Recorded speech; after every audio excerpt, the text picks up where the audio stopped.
So, The Walk. The Walk is probably the film with the simplest story I have ever had to review until now. It is based on the true story of Philippe Petit, a high-wire walker whose dream was to walk between the two towers of the newly built and as of yet unfinished World Trade Center in 1974. It's no wonder this movie has so many things going for it. First of all, it is written and directed by one of the most celebrated American filmmakers of all time, Robert Zemeckis, considered by many to be one of the greatest visual storytellers in filmmaking, and as a pioneer in visual effects. Not only are his films masterful as far as cinematography, visuals, and effects are concerned, they are also among some of the most quoted and cherished films of the past 30 years. His resume includes the Back to the Future trilogy, Who Framed Roger Rabbit, Forrest Gump, and Castaway. Just go ahead and ask any of your friends what his or her favorite movies are. I'm pretty sure at least one of those will be on that person's list. And if not, then just don't trust that person in general. Hey, I'm kidding. Or am I? Zemeckis also pioneered the now widely used motion capture technique of filming actual actors and then animating them using computer-generated imagery with three of his films, The Polar Express, Beowulf, and The Christmas Carol. I feel like this immense talent Zemeckis has for using special effects to more dramatic and narrative purposes has all been leading up to The Walk. Because as good as these effects are, this is definitely not your run-of-the-mill action film lacking any substance or heart. No, this is a perfect love letter to Petit's Walk, as well as to the Twin Towers, to the point where the towers actually kind of become characters. Or maybe not necessarily characters, but they do become this kind of symbol for this ultimate dream, and at the same time this overwhelming obstacle, which makes it seem, at least for a while, that all hope Petit had in achieving his dream are made impossible by the sheer uncertainty and fear he feels about taking on such risky endeavor. Most people would probably tell you that The Walk is worth seeing for, well, The Walk itself, when Petit finally starts taking his first steps on the wire.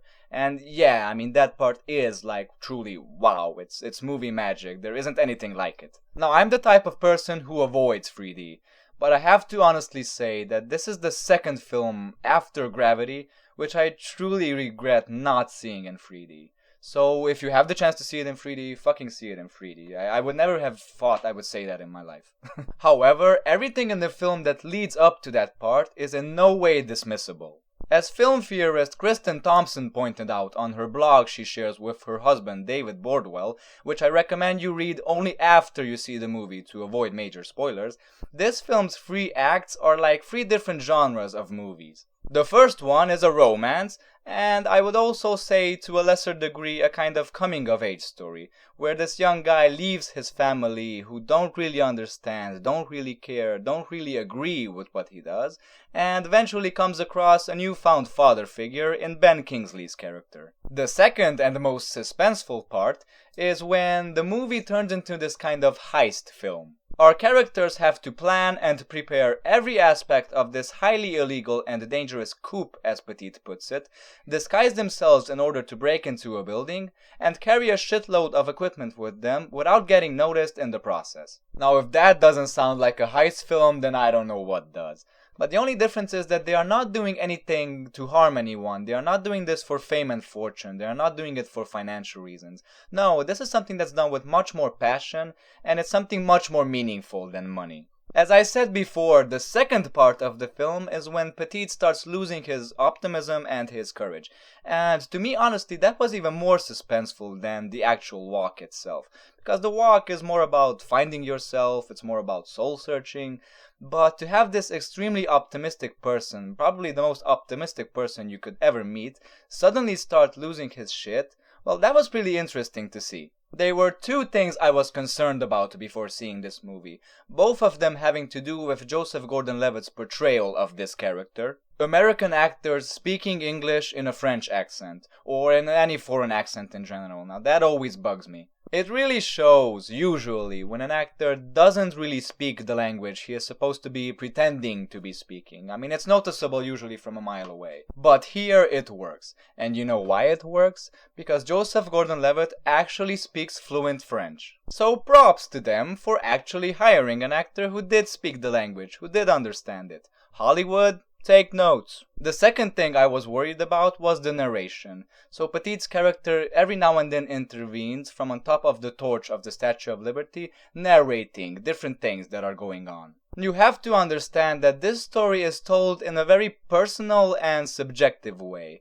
So this is not only his story, it's his own way of telling his own story. And to me that just made perfect sense, at least in the end, because the whole movie works as this kind of diary, if you will. It also works to tie those three parts I mentioned, which are like three genres of movies, together a lot more effectively. So yeah, some people complained about this film, about the narration, especially about how the first two parts are of less importance than the last part. I disagree. I was actually quite surprised at how well this movie came together. I really enjoyed it, honestly. It was a lot of fun. As most Zemeckis movies are, it was a hell of a lot of fun. I was thinking of doing a wire walking type of jokes / stunt here at the end of this review, but you know what I realized? That I can't even walk on stairs, I'm that clumsy. So rather than putting myself in danger, here's me drinking a beer instead.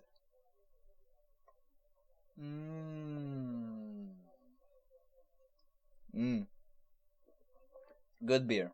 I'm an idiot. Thanks for watching, as always, and I will see you later with other reviews. Bye. Shit.